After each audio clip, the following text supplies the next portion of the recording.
Hello YouTubers, Alaska Prepper here. Well, I wasn't planning on doing another video for today, but we have to talk about this.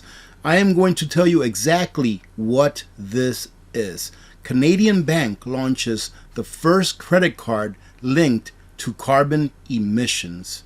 Ladies and gentlemen, stand by because I'm going to tell you exactly what this is. It is not what they are telling you that it is. So this is very important. A bank in Canada has become the first in the country to launch a credit card that tracks a customer's carbon emissions, amid concerns that such a scheme could one day be used to restrict purchases. And it will. That is exactly what this is. This is not the free market talking. This is ESG talking, or SDG, which is governed by the United Nations, a non-elected, non-governmental organization, ladies and gentlemen. This is the entity that will, in the future, when you receive a CBDC, a centrally banked digital currency, will attach these carbon credits to your CBDC and will restrict those of you who do not have enough carbon credits to what you can and cannot buy in order to just simply survive. But let me tell you what the bad news is, because there's good news and bad news. The good news, let's start off with, is for those that are already wealthy, because they will have all of the money that they need in order to buy those carbon credits that most people will have to sell in order to just get by. That's what the bad news is. This is going to affect the poor, and it is not going to affect the rich in any way whatsoever. Let's read on and see what else they have to say. In an effort by the credit union that put out this credit card to display its commitment to climate action, Vicinity will offer a credit card that links purchases to carbon emissions, allowing customers to compare their monthly carbon footprint to the national average. The bank will also advise customers on how to limit their carbon footprint. I thought that a bank is in the business of money, not in the business of advising customers on how they can reduce their carbon footprint. Think about this, ladies and gentlemen. This is nothing but a pilot program for a CBDC that is going to be attached to a social credit score, which will also have a carbon credit score, meaning that you will be given so many credits of carbon every month, and that's what you'll be able to spend no matter how much money you have. Now, the good news again for the rich people is that they're going to be able to buy those carbon credits from those people that are down and out, from those people that are in the lower class, so that they can have their steaks and still be able to travel in their Lear jets. This is where we're headed. And as I've stated before, people are asking for this. Why? Because of climate change, of course. Global warming is just destroying our earth. I mean, just take a look at Buffalo, New York, and other areas in New York. Look at what global warming is doing to that area of our country. But I digress. Everything that I just said is 100% my opinion. All right, ladies and gentlemen. Why? Because we're on the internet. They say here, we know that many Vicinity members are looking for ways to reduce their impact and that they have on the environment, particularly when it comes to the emissions that cause climate change. As a member-owned financial cooperative, we believe it is our job to do everything that we can to help, especially when it comes to the decisions that people make with their money. Soon enough, you won't have a decision on what you do with your money. You will buy what you are allowed to buy. And like I said, if people go with this, it means that they're asking for it. This tool will help equip Vicinity Visa credit card holders with valuable information on their purchases and enable them to connect their daily spending decisions to the change they want to see in the world. I was about to say that thank God for the Fourth Amendment, right?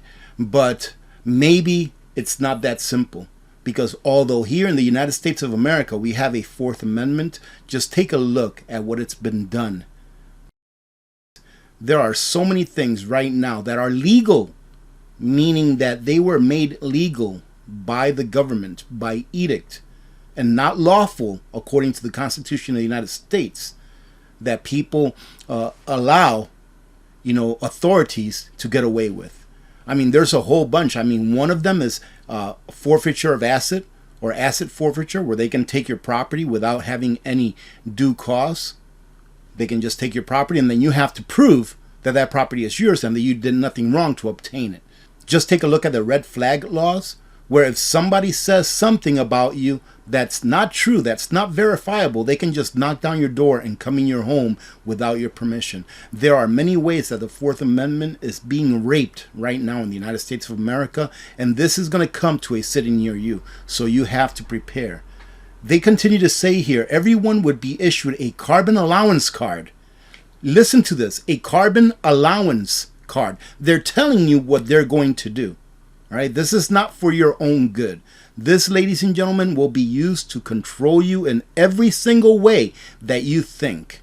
That would entail all adults receiving an equal tradable carbon allowance that reduces over time in line with national carbon targets. Do you understand that? They're saying that everyone is going to receive the same number of carbon credits that your government allows, and that over time it will be reduced. So that means that your standard of living will degrade over time with this system. It's incredible that people are falling for this. The authors make it clear that the program would be a national mandatory policy. Carbon units would be deducted from the personal budget with every payment of transport fuel, home heating fuels, and electric bills. And anyone going over the limit would be forced to purchase additional units in the personal carbon market from those with excess to sell.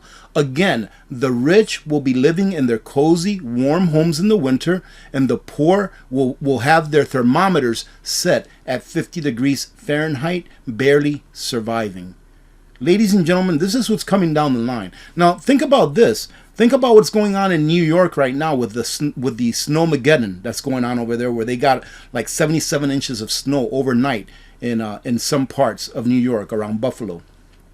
Now, think about the family in the future, right? Think about the family that doesn't have enough carbon credits to go ahead and buy that additional amount of fuel that they need for that month because there was an unexpected freeze, an unexpected cold wave that came about that they weren't planning on, right? What about those that don't have the carbon credits and cannot obtain the carbon credits because now the market says that carbon credits are more expensive because everyone else is looking for them in order to heat their homes?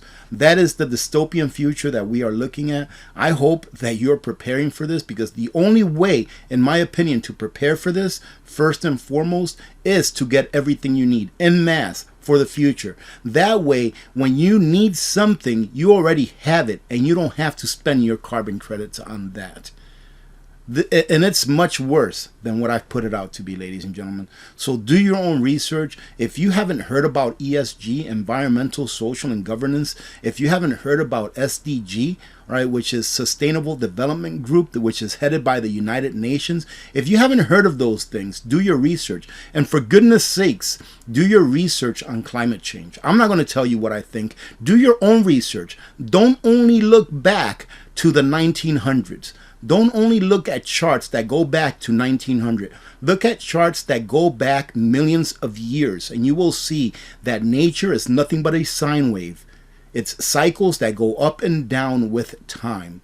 But what we are shown is just a piece of time in our history that they want us to see, so that we can be manipulated into thinking that we need a system like this, when in fact we don't.